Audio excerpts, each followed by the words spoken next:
me to tell my story at length is going to take a while. I don't even need that. Answer questions about my story is going to take a while. So I know the basics of your story because I've listened to your podcast. Right.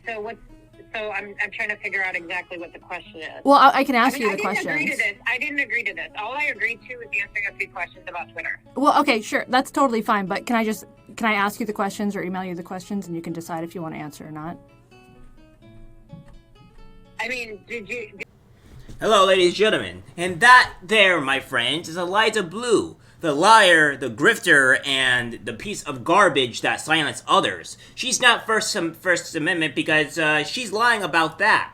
But it seems that we have a lot more crazy things going on here that seems to meet the eye. So, I'm going to expose this because the According came up with a very large profile. I did not talk about this for a few things here. One of the reasons why I did not talk about this was because during this whole debacle and this whole issue going on, I was gone for a week, so I could not cover this. And the days that I did look at it, well, I had other things that need to be posted and put out that was ahead of this, even though this is still a big story in itself. So that being said, I was getting around to it. Well, anywho, we're going to be talking more about the Eliza Bleu stuff and kind of what's been going on in this debacle because despite it, I can't be putting this off any longer. And the Quartering has put up an amazing tweet. We're even going to having some more interesting stuff as well because it seems that there's a lot more than meets the eye of this devilish woman. Alright. So, it seems the According goes on to say, aka Jeremy, goes on to say, sorry to keep you waiting. Complicated business. To celebrate my return, I would like to announce the first installment of the Eliza Bleu Files, a multi-part series. Yes, this is going to get interesting. Part 1. How a cloud goblin infiltrated Twitter and trust and safety with lies and using to ban critics. Many of you are aware that dozens of YouTube creators, investigative reporters, and critics in general have been either banned or locked out of their Twitter accounts over the past 10 days. You've also been hearing way too much of one particular name, Eliza Bleu. Here is why. Eliza Bleu is the only most recent of only the most recent of nearly half a dozen aliases names this woman has used in the past few years. Eliza Morthland, her real name, her dad is an Illinois politician, Eliza Sips, Eliza Cuts, Eliza Knows, and Eliza Bleu. Totally normal for someone to have other five names, right? Eliza Bleu has chased fame for her entire life. From dating the lead singer of My Chemical Romance to TV appearances on The Steve Harvey Show and dating show Blind Date, she also appeared in no less than 4 rap videos as a video vixen. Her words, here's where things get spicy. Now, guys, I understand this might be a little bit difficult, so he is talking about My Chemical Romance. Here's what he's talking about here. Granted, this is a Reddit post. Now, guys, I understand that, okay, you're posting Reddit, this is BS, right? What are you doing here? I understand that, and I don't hardly ever use Reddit posts in this regard, because in most cases, I would say, not regard, but in most cases, because it's Reddit and it's bullshit and all that other stuff. I understand that. However, this, in particular, my friends, is a bigger deal, because this kind of correlates to all what's going on and kind of proves a lot of point here. We're not basing off of our information, by the way, through just Reddit. We're going off of actual real information that she posted, that she says that we're criticizing her of, that's been going on. So please, let me read this, and I will clarify on why this makes a lot more sense. She was a hairdresser that was obsessed with Gerard and managed to force herself into his life through work and friendship she formed with Mikey and Alicia. Search world's most hated crew for more info about her and Alicia. The general understanding is she all but stalked him, infiltrated his life so she was unavoidable, then went off the deep end and when they were in a relationship and he left her. Then he was engaged to Lens within the same year. She also made herself and information about her and Gerard very easily accessible to fans, fronted their relationship, and then got mad when she got hate about her behavior. She lurked MCR, My Chemical Romance sites, and communities like LiveJournal and posted public blogs that could easily be read by MySpace, BuzzNet, all now purged. It was wild. If you haven't read her fan fiction she wrote, here are the links to the text are also in the post, which just has a lot of point and meaning here. So we'll go over this. We won't go over this very much because the video will be too long. So we have this. All this by Eliza Sepp.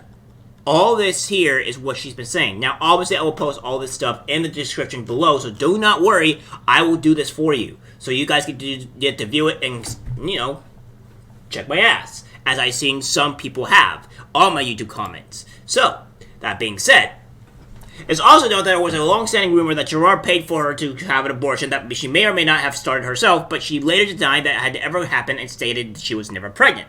And she was busted years ago after Gerard left her for spreading falsehoods about all the band members and some of their significant others among the fandom community. One of her methods was using dummy accounts to parrot and agree with her views, opinions, gossip. I remember at one old MCR forum, staff exposed her posts on it. It was a whole thread of her posting under different accounts, holding entire conversations and treating information, said it, and it was like well known, so others would spread it elsewhere, which some did. She was responsible for a lot of the hate Gerard received during the Danger Days era, and she's the basis of some of the hate Lenz received. Some of the stuff that has been long proven to be her bullshit lies, I've seen people in this stories of Reddit parents still show up how deep this information runs. So, that's what's been going on with Reddit. And we have more stuff here as well from Eliza Bleu specifically. So, it goes on to say, just under 2 weeks ago, one particular video resurfaced on the internet. One of at least 4 known rapper videos, a video that was shown in English. I will repeat myself. Just under 2 weeks ago, one particular video resurfaced on the internet. One of at least 4 known rap videos that starred Eliza Bleu, a video that had been on YouTube for over 6 years. Nothing about the video was remarkable. The only thing of note was Eliza Bleu's response. Eliza Bleu immediately leveraged her deep connections at Twitter to begin locking out anyone who posted the publicly available video claiming it was non-consensual. Twitter, head in Trust and Safety, publicly backed her numerous times. The only time here is she lied. She was excited about the video. She begged Worldstar Hip Hop to produce the video. She was paid. She pitched the video directly to Worldstar Hip Hop. She was blessed and almost pissed herself to be around this fancy equipment. Proof below. Not that one.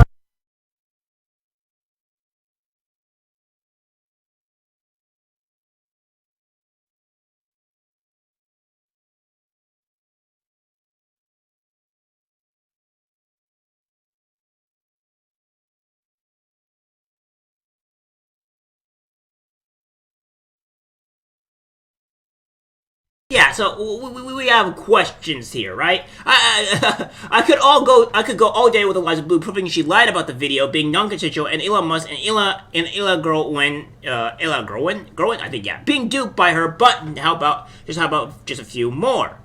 Okay, now about a third example that Eliza Bleu lied to Elon Musk and Ella about his video being non-consensual. Here she is very excited and refers to the video as another piece of the puzzle.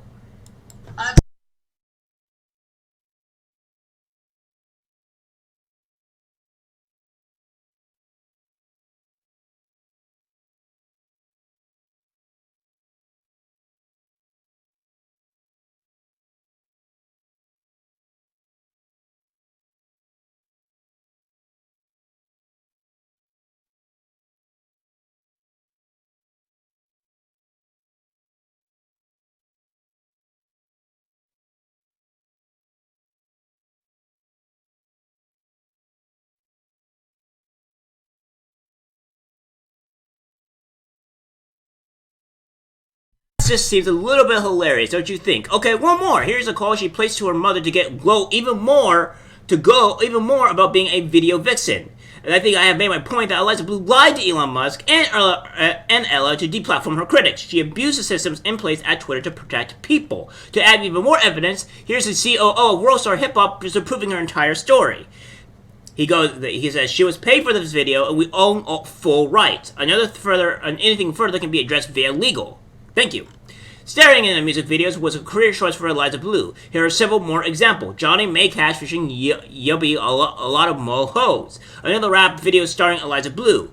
And then who knows how many of these are there, but I think I made my point, gonna feeling myself.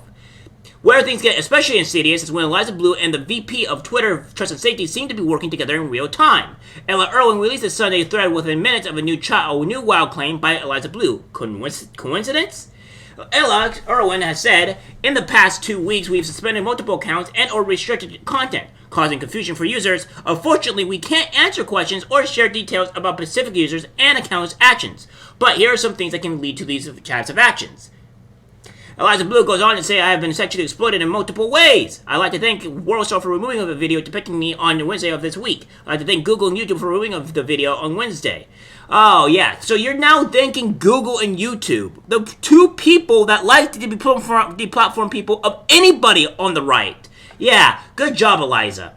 Even more concerning is that it seems Eliza Bleu is working directly with the VP of Trust and Safety to rewrite the rules of Twitter to cover her tracks. Ella Irwin panic released these new rules on Sunday again, moments after Eliza Bleu's new claims. In the past 2 weeks, we've suspended multiple accounts and/or restricted content, causing confusion for users. Unfortunately, we can't answer questions or share details about specific users and account actions, but here are some things that can lead to these type of actions. There is such an important point I dedicated its own tweet to it. Eliza Bleu does not work at Twitter, yet she seems to be dictating policy to serve her own agenda. It is baffling to me why Twitter would incinerate their entire mission of transparency and trust with its users to protect one random woman from a nothing burger from a video 6 years ago.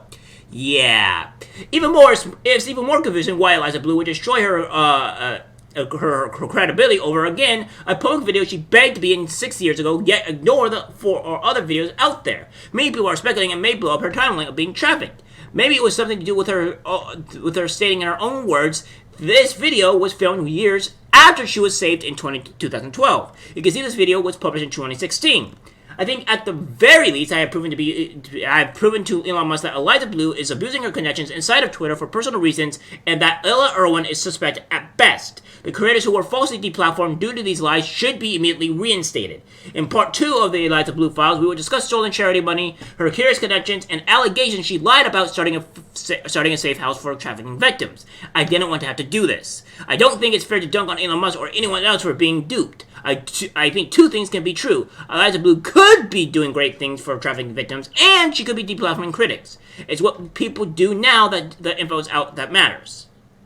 So, that's pretty much the big thing here. But we're not done here, because there is a actual video recording of this, of Eliza Bleu kind of just going off the rails after being questioned about her whole trafficked situation here. Take a look. For me to tell my story at length is going to take a while. I don't even need that. Answer questions about my story is going to take a while. So I know the basics of your story because I've listened to your podcast. Right. So I'm trying to figure out exactly what the question is. Well, I can ask you the questions. I didn't agree to this. All I agreed to was answering a few questions about Twitter. Well, okay, sure. That's totally fine. But can I ask you the questions or email you the questions and you can decide if you want to answer or not? I mean, did you ask Amanda in advance to do that? No, I told her that I wanted to ask you about the Twitter stuff and about your own story. Okay, so you deceived Amanda, didn't tell her everything you wanted to ask me, and then you got a survivor on the phone and started asking her about her personal trauma. No, that's not what happened. I said... Okay, I think we're probably going to be done here. Please, just next time you want to speak to a survivor about their trauma and bring up their own past. I literally asked her... I'm going to read you... I'll read you the message that I sent her. Please be honest in advance I won't. Because there are times when I feel cool about talking about it, and there's other times when I don't. I'll read you the message that I sent it to her. You're not listening to me. I was totally comfortable talking about Twitter. If you were going to ask me about my own traumatizing story, I would have appreciated a little bit of a heads up. And you know what? I think you're a cool person. I always have. And I know you're cool with Tim Dillon, and I would have appreciated a little bit more respect just off. You're not listening to me. Here's what I said to her. I said I'm interested in the Twitter changes as well as her history as a survivor. That is what I told her. Okay, then I'm going to speak to her about that, because then she messed up and didn't tell me what's up. Okay, well, I apologize for blooping out on you. She should have told me that. I'm going to go get in her ass. So can I ask you the questions? I'm not cool with it. It's been a long few days, and honestly, I don't feel like rehashing my whole own trauma on the phone with somebody I don't know. Yeah, that's such a great person either. Also, there's a few things that we want to go over here. So you know how she's all like, oh, woke die, or like she was an advocate for free speech? And she goes here and says, I want to be crystal clear. I'll die on the hill of free speech in America. The government cannot remove it. The WEF cannot remove it. Free speech is an inalienable human right with or without both the government or the WEF. Anyone who believes that suggestion is under that oppression that you don't know who you are. You are a human being with rights. They have no say in the matter. Yet you are the same person, Eliza, that will go out and ban YouTube accounts for many other things. You also say this, I'm going to address this one time and one time only. A non-contextual photo was posted of me yesterday on Twitter. The photos have been removed. The source of the photo has been contacted, and I'm preparing to escalate to the full extent of the law. Even Twitter corrects herself. The photos were screenshots from a publicly available world star hip-hop music video that's been online since 2016. The video was made after Eliza Bleu claimed she escaped human trafficking. She also goes on to say that Twitter did an outstanding job and they will be excluded from legal action. There won't be anyone else involved spared. I take things all the way and I have no chill. I'm a survivor advocate and that doesn't stop with advocating for myself as a survivor. I encourage my enemies to study the law. I have been for many years and it might not stop you from making rookie mistakes in the future. Eliza, maybe you forgot when a video is actually public, you can't actually sue them. I mean, you can, but your lawsuit's most likely going to get thrown out. Mostly because of the mere fact that you have no grounds, because it's public. By the way, any other legal action that you do will make you lose a whole bunch of money. So please do. I want to see that lawsuit and see how bad it goes because I will laugh at everything. It even goes on to say that. From that Flash says lies, and the Star Wars girl, that even goes on to say, great lady by the way, oh, that is such bullshit. The photos were from a public music video you consented to that's been up on YouTube for over 6 years with 0 age restrictions. You didn't like that, so you and your goons abused Twitter support system to get Brittany Venti banned. It's fucked up, stop lying. This is censorship by you, nothing more. So yeah, she's been actively showing by censoring people, alright? So, again, we're seeing that this woman is what we call evil, not a good person. Deserves to probably be destroyed in every way imaginable by the Twitter mob that is so-called, not really the Twitter mob, but the people correcting her on her bullshit. Her lies of being a trafficking advocate and all trafficking survivor advocate, etc., etc., etc. So, yeah. We're going to see a lot of crazy things happening within the next couple of days here, and I can't wait to cover it with you all. Alright, guys? Sorry for the long video, but this had to be covered. Like, subscribe, share, as always, take care.